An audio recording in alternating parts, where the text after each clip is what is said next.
What's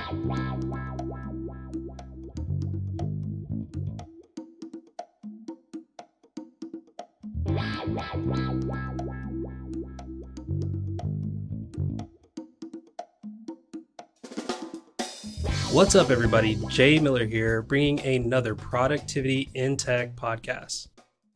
My guest this week is John. I'm not going to try it. So, John, please tell me how to properly say it. Svazic. Svazic. Okay. There you Yeah, go. I would have messed that up. All right. So, John, let everybody know about yourself.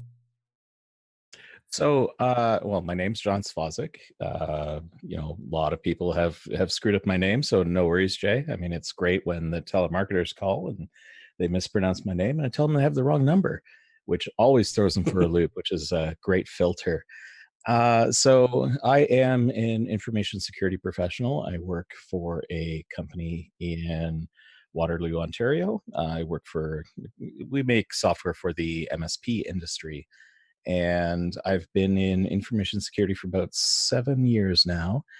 And previous to that, I was a software developer for roughly 15, give or take, years. And what else? I have my own podcast, the Purple Squad Security Podcast, where I talk to various professionals in the information security arena and kind of share stories and get ideas on what's going on in the world and how can people either break into it or even do some deeper dives into some more technical discussions with people. So, before we started recording, you mentioned that it is called Purple Teaming, although your podcast is Purple Squad. But kind of go into detail what the purple side is, because I know of red team and I know of blue team, and I think I can infer what that means, but just in case. Yeah, no worries. So just to give your audience a bit of background, so in information security, cybersecurity is another term for it, but most of us in the realm, we don't like saying cyber unless we're in government. But for the rest of us, it's information security. I never actually understood why that was the case, but it is. But we have the concept of what we call red teams and blue teams, and this comes from military service, where you have the red team and the blue team, and the concept is red is attacking, blue is defending. So within an organization, you normally have security staff on hand. If you've ever had to do any sort of phishing training, awareness, that sort of thing, chances are you do have a blue team that is working for your organization, and their job is to shore up the defenses. They take care of the firewalls, intrusion detection, spam protection, phishing protection, network monitoring, over and above firewalls and whatnot, antivirus, EDR, so on and so forth. And the red team is usually an external group, somebody that you hire on a contract basis, usually for penetration testing for your organization, either application or network or both. And the concept of a purple team is actually putting those two groups together.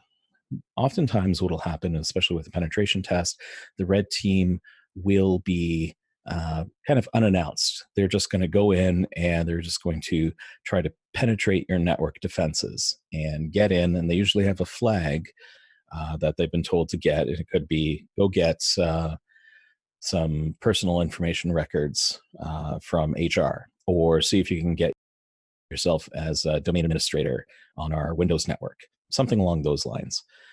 And they'll do this, and if your blue team's good, they'll catch them.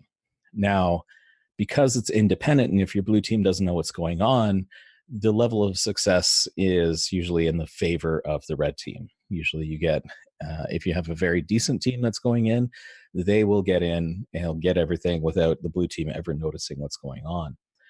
While this is good, it can be very frustrating for the blue team because they kind of get this big report, a few hundred pages, that says, here's how we broke in through all your defenses, and P.S. you guys suck. That's the general feeling of the blue team when they get these giant reports, like, who the hell are these guys? I think they're all whatever. And to be fair, there are some red teams that actually take great pleasure in showing up how elite their hacksaw skills are. And it really is, it builds a bit of an animosity between the two teams, which drives people nuts. So I'm a fan of what's called purple teaming, where you essentially bring the two teams together. The red teams will start attacking. If they get past the defense, they'll say, hey, blue team, we just got past your defense. Here's how we did it. And the blue team will be, oh, crap. Let's go take a look. They'll go through logs. They'll see, oh, we did see that, but we didn't have an alert set up for that. Okay, let's set that up now. Red team, why don't you go ahead and try to do it again? They'll try, they get caught. Cool. Now the red team tries a different venue or an avenue or a vector of attack, and they kind of continue on that way. So the two teams are working together in tandem to kind of shore up the defenses as well as build up the skill set of the red team to see what does it actually take to get past that defense. I can't remember if it was Sun Tzu that said know your enemy, but I'm sure it was some major war leader. And it seems like this is what you're doing in this process of being able to say, okay, it's not this shadowy figure behind the curtain.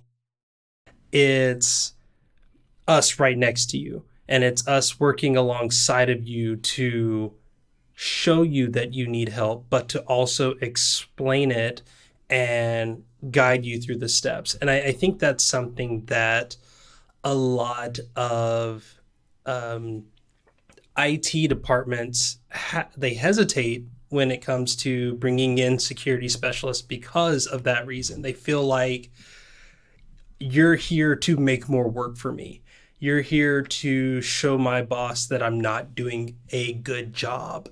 But I think the way that your purple teaming idea has really, shined in my mind is that it is a walkthrough of here are the good things that you're doing and here are the areas that need help. And I think that redefining how network security consultants and network security teams really help the industry and the company as a whole. I remember you saying the value doesn't come from just the IT department, it comes from the whole company and the executives upstairs knowing that not only do they have a strong security, but now they have more informed personnel on their team.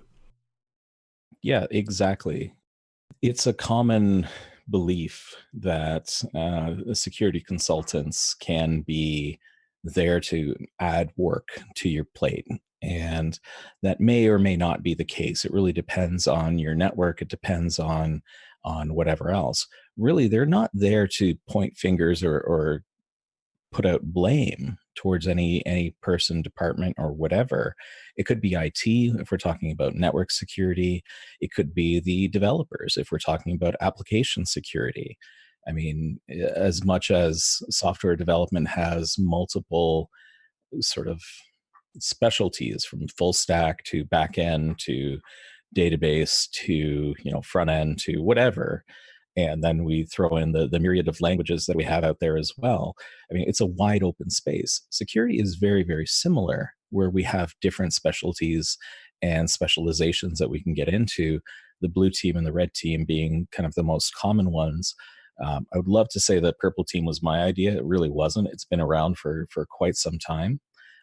However, it's still, I would say, still in its infancy, because not every organization really buys into it.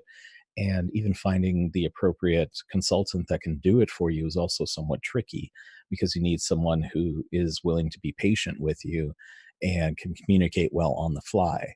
But regardless, I mean, one of the things that bothers me is the fact that security is known by one of two things. Either A, we're here to make more work for you, or B, we're the department of no. So when we talk about in-house security teams, well, I just want to install this piece of software on my laptop. No. Well, why not? Because you're not allowed. Why? Well, just because I said so. And this is reminiscent of IT, I'd say, in the early 90s, where budgets were huge and everybody wanted to get on the internet and you could get whatever you wanted. And IT had a lot of power, more or less, because they were the ones that understood what it was. And they grew. This is now, granted, this is 20 years ago, but I remember it like at the back of my hand, or like it was just yesterday. IT departments were really, really, they had the iron fist of I can do whatever I want, and you had horror stories of the IT admins from hell, and security has somehow gotten that same kind of shtick, and that same type of reputation. And the reality is, it's not really that at all.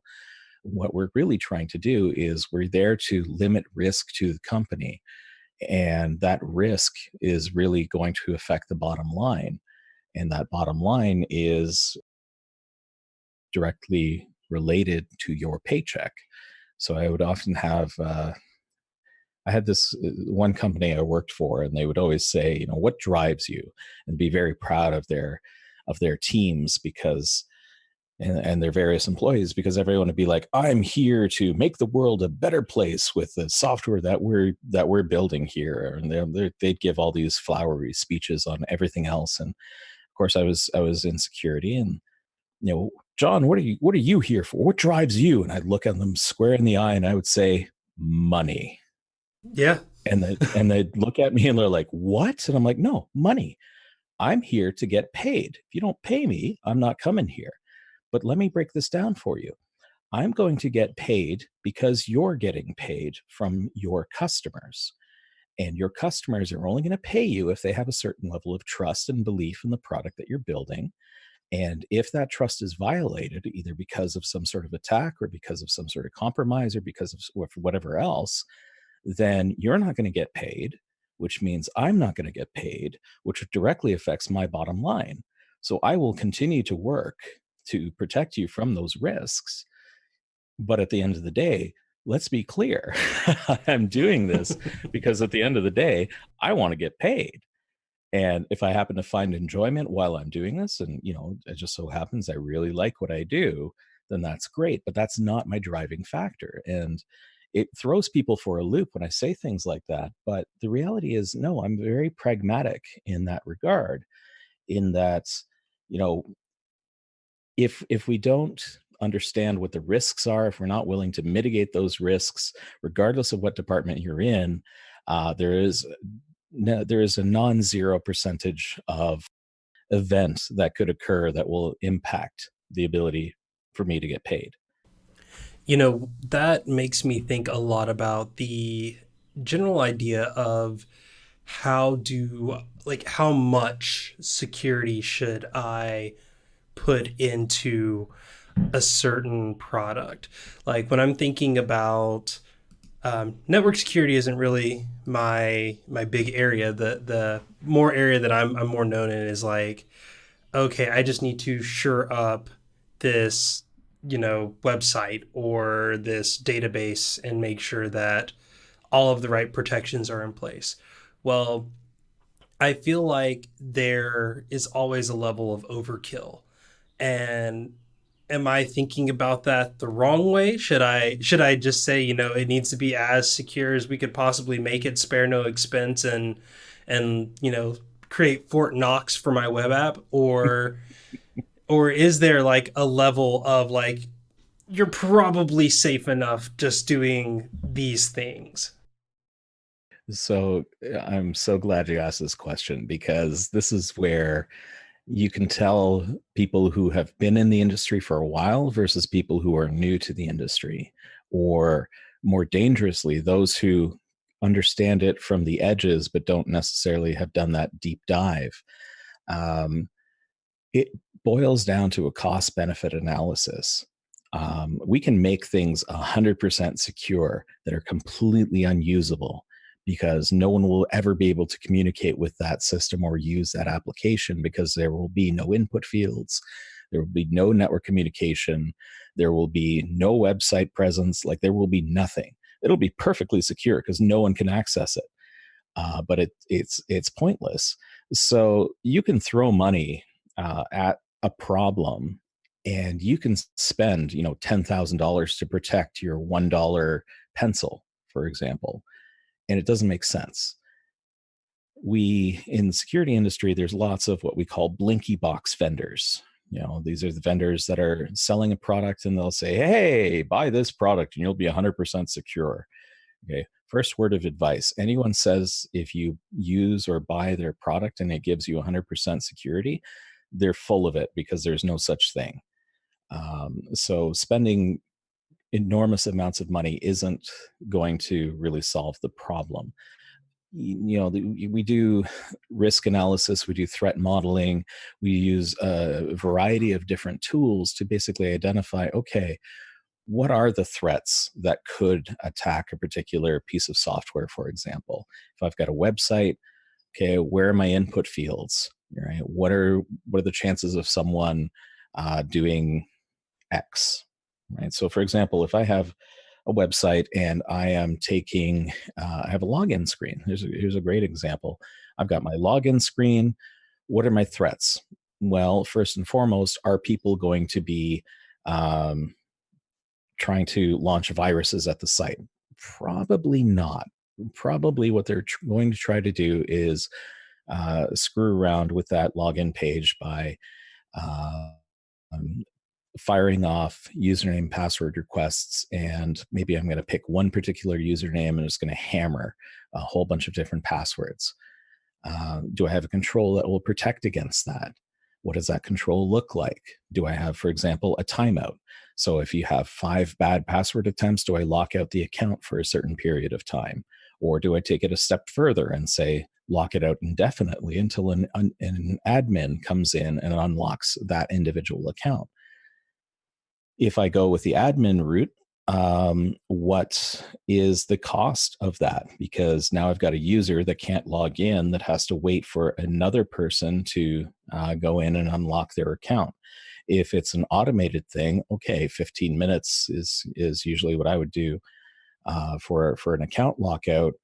Okay, for that 15 minutes, how much of an impact is that going to be? If this is mission critical and somebody just literally forgot their password, um, what if they have to call me? Like, what is the potential loss there? And you have to kind of weigh those to figure out what you want to do, how you want to protect it, um, and how much are you willing to lose, because you are locking someone out. So the question is, how long are you willing to lock them out for, and what's the potential impact? And this is where these types of decisions can't be made on your own. You have to work with other teams within the organization. So you have your customer success team, the people that are dealing with their customers. They understand the business models that the customers are using. They'll understand what is the impact if someone can't use it for 15 minutes or indefinitely until they get in touch with someone. Are your users, near a phone that they can use, or are they kind of sequestered off in a secure area that they don't have open communication? So the option of just calling an administrator may not be an option at all, and that sort of thing, as well as working with your different business leaders as well. At the end of the day, risk has to be assumed by the CEO, and whomever that happens to be, he or she has to make that final call on, yes, I will accept this risk to the business, or no, I will not. But they can't do that if you don't give them the necessary information about, these are the potential harms that could come if we didn't do this. You know, one of the things that I always think about is how do I how do I create security through, I would say, almost innovation. Like you see these companies that are like, now I think the big thing is the magic email. Everyone's like, oh, put in your email address. Now we're gonna go send an email to you. Once you get it, you put in this password we just generated for you, and then you're in. What is your take on the best methods for authentication in that manner? And is there inherently a risk for trying to create, I guess, new ways to get into something in hopes that maybe the bad guys have never thought of ways to get around them. So, first thing to know is bad guys are lazy. They're not going to really go after really complicated mechanisms or whatever else. So the truth be told, a lot of the standard things that we do in software development, again, sort of like create your new account, type in your password, or just give me your email and I'll generate a password for you. Um, I'm not a big fan of that, and I'll tell you why. Because you're migrating the risk from the user to yourself, right? The organization that's generating the password, unless you're forcing the user to change that password after you give it to them initially, means that you're the one who came up with it. So you're the one that's responsible for it. So if you get attacked, you hold and bear all responsibility for it. Truth be told, you can let your users pick their own passwords, but what you can do is kind of encourage them to do a proper password. And what I mean by proper is give them a length requirement. Don't do the 8-character passwords. Those are not secure. Those are very easy to bypass. And chances are people are going to reuse a password they've had somewhere else. What you can do is you can work with sites like Have I Been Pwned, where they have an API that you can query to say, hey, when you type in your password, we're just going to check to see if this password's been in a leak somewhere else. And if the answer is yes, then pop up a warning for them and say, this is probably not a good idea. This password has been compromised in this data breach, and this other data breach. Can you try a different one? And let them do that. I would recommend minimum of 12 character passwords. I also wouldn't necessarily worry about uppercase, lowercase, number, and symbol. I mean, that's old technology that we've had, and this whole idea of rotating passwords as well. These have kind of been like NIST, for example, has actually said these are not great ideas anymore. You should probably kind of move away from them, because what they found is people that have to rotate their passwords every 90 days, and this isn't normally something you'd see in an application, but you would see within a company. What ends up happening is people actually pick weaker passwords because they can't remember what their last 15 passwords were, even though the system's like, no, you've used that in the last 15 passwords. We can't let you possibly use it again. So people pick their favorite their favorite password, and they'll add a 1 to it, and then a 2, and then a 3, and then a 4, and they'll just cycle through those 15 things because it will be the same sort of thing, and it goes from there.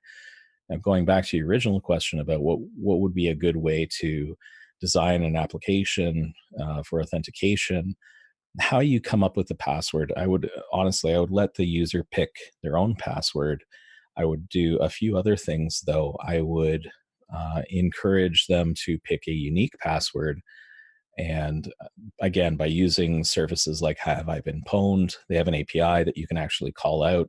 You give them a hashed password, so they never actually get the raw password, but I think they don't even take the full hash. I think you generate a SHA-256 sum, and then you send like the first 8 characters of that SHA to them, and they'll tell you, yes, we've seen it, or no, we haven't. The other thing that I would do is I would encourage them to make use of multi-factor, right? Add that second factor, be it through Google Authenticator or whatever else, but having that code, I wouldn't go with the SMS because, well, first of all, it's a pain in the ass, and secondly, it's not recommended. It's a NIST recommendation not to make use of SMS for your second factor, but any other code would be fine. Now, having said all of this, the fact of the matter is, if you have a determined attacker who is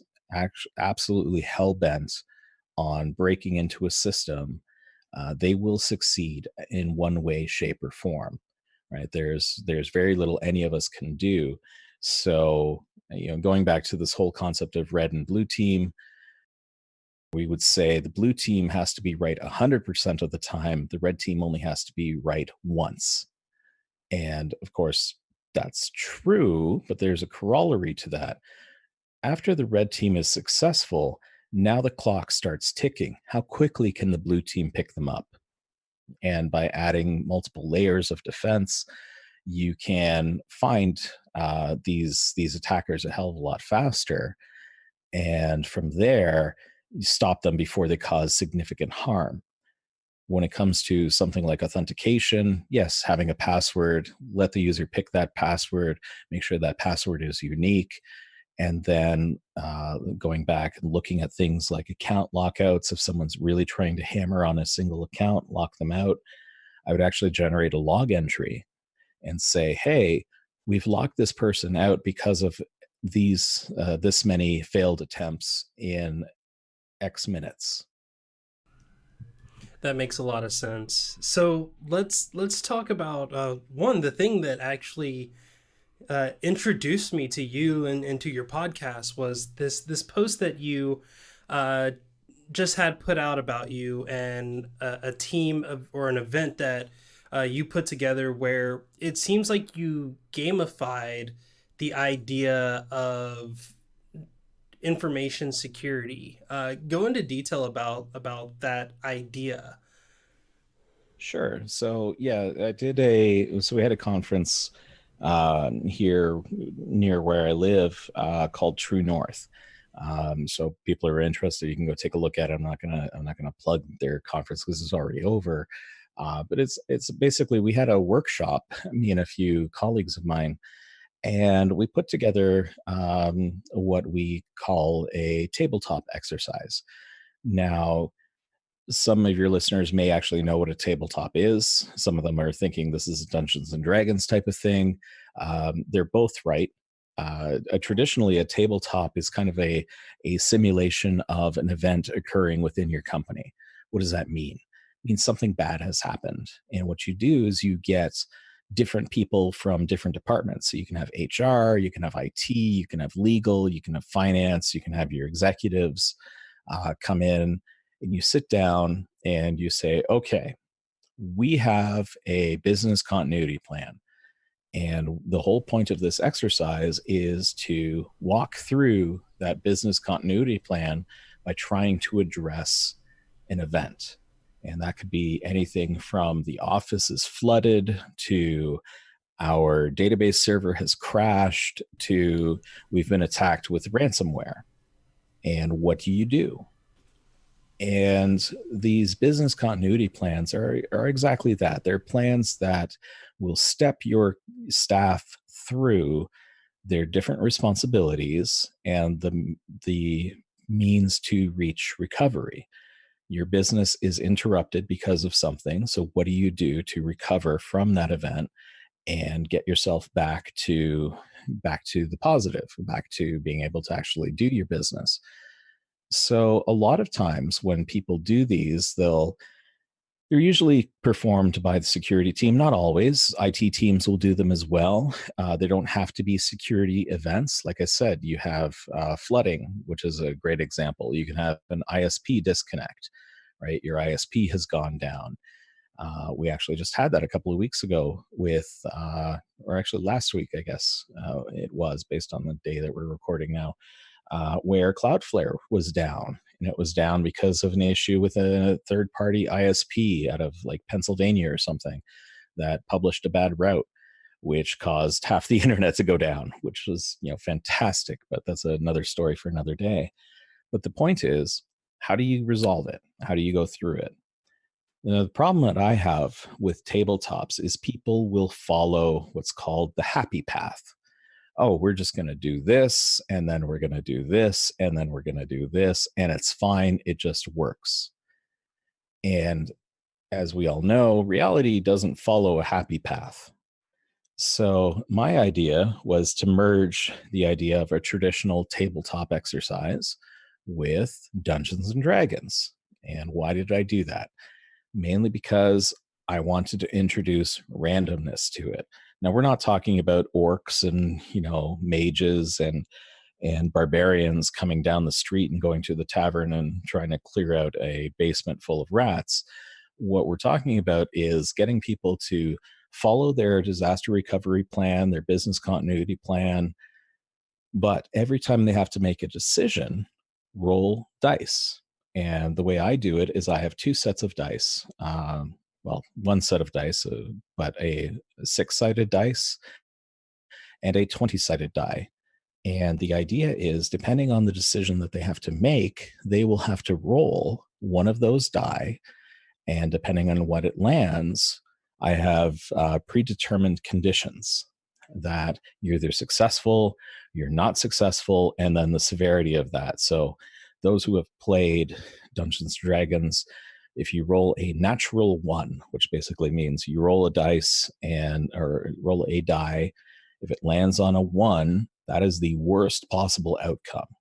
Or if you roll and you get a natural 6 or a natural 20, which is whatever the highest value of the die that you're rolling happens to be that a 6 or a 20, that is the best case scenario. That's the closest you're ever going to get to a happy path.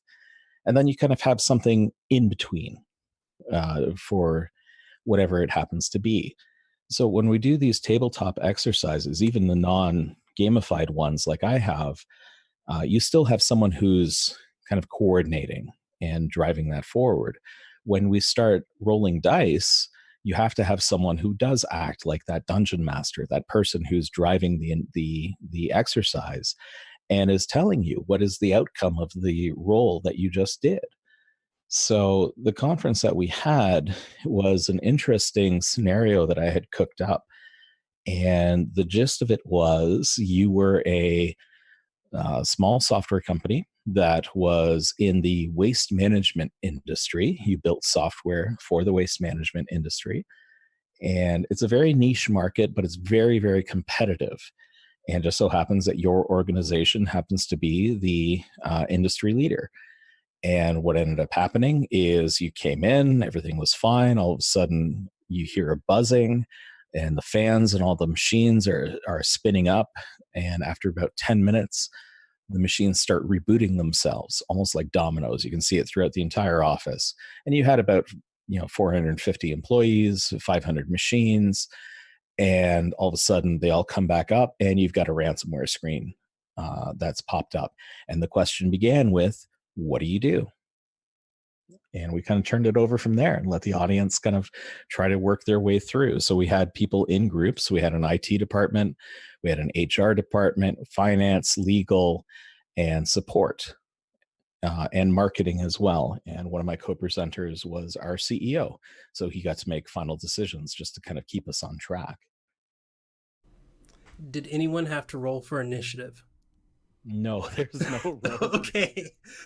I mean, No as role you were for that. talking about it, I kept getting these images of orcs in the server room, and that's probably going to be a show title. But I I love it. really love this idea because, like you said, we always what's the saying? Prepare for the worst and hope for the best. Like Exactly. I feel like that is often ignored in terms of security, because when people think that there's a security incident, that is the worst. And it's like, oh no, it can get worse than that. So to introduce a little bit of randomness into the plan is really a great way to simulate a more realistic experience. And I think one of the other big examples that I've seen of this is where Netflix has they call it the Chaos Gorilla, which Yeah. I believe it's like every 24 hours, a randomized incident affects some part of their network infrastructure just to make sure that they're shored up in all areas. Like, one, it's insane. Two, it's brilliant. I really thought that was a very cool idea. So before we wrap up and jump into the after show, I just want to thank you for one, a great primer on information security. And I hope that the listeners to this can, I don't know, trick your boss into listening to this episode and maybe starting that conversation somewhere. But if they're near the Waterloo area and they want to recruit you for your services, how can they get in touch with you? So, probably the easiest way to get in touch. So I do actually have a side gig where I can do these tabletop exercises, and we can kind of go from there. Go over to elitesec.io, elitesec.io, because I'm a huge fan of Hackers, the movie from way back when, and back when it meant something, when someone was called elite, that that actually meant something. So head over to elitesec.io. I apologize for the website. I am trying to redo it, but I wanted to whip up something just to have a presence. But regardless, people can reach out to me there. We have a contact form. That's probably the easiest way to get in touch if they wanted to do something like this. If people just want to chat with me to talk about security items or whatever else, hit me up on Twitter. I'm at John's Not Here on Twitter, and my DMs are open. People can hit me up on DMs, and we can kind of take it from there. And you also have a Slack community as well for people who are interested in talking to other information security professionals. Yeah, so we do. We have a Slack community for my podcast. You guys can head over to purplesquadsec.com, and you can find links to the Slack community from there. So we actually have an invite bot at signup.purplesquadsec.com, or just hit the website and I've got a link to that sign up bot as well. And yeah, we have a small but vibrant community of people that like to talk security for sure. And we have a mix of people: those who are in the industry, those who are developers, those who are in school, those who are in QA, and we have a nice wide berth of people that are definitely there to help if anyone has any questions. You don't pen test us when we try to sign up, right? No, that would be mean. Plus, without a contract, I wouldn't. Without permission. Okay, just Nope, checking. no penetration without permission. Let's put it that way. And as someone who has just started listening to the podcast and really enjoyed it, one, I want to thank you for the quick turnaround on this. I think we were able to get introduced, get scheduled, and record within a matter of days. Just like your information security should be. You should be able to respond and act within a short period of time. That's my corny IT joke there. But as someone who's listened to the podcast, I really enjoyed it. It made me think of things that, one, I don't want to think about because security and lack of it is scary. But also it informed me a lot about ways that I can take to my team and say, hey, let's just make sure that we're doing the right things, and maybe even again roll for initiative and just see what happens. And I think playing pretend does a lot. No, for sure, and I appreciate everything you just said, Jay. That's awesome. But yeah, no rest for the wicked, as we say. All right, well, everyone, we're about to jump into the after show. So if you have enjoyed this conversation and you want to hear more from John, then head over to productivityintech.com/memberships and sign up to become a premium member. It not only gives you access to all the bonus shows, but it gives you access to our private group inside of our public Slack channel, where I talk about productivity in tech as a business, how it's doing, how we can improve it, as well as listen to your feedback and connect with you for some productivity and some technology at least once a week. Again, that and more information over at productivityintech.com. You can always reach out to me at KJAY Miller on Twitter. And of course, be sure to follow Productivity in Tech and all things going on as well at prod_in_tech. Special thanks to Nadira Mawali for the use of his music, a hustler inspired of myself. And for John and Productivity in Tech, I'm Jay Miller, and I'll see you next time.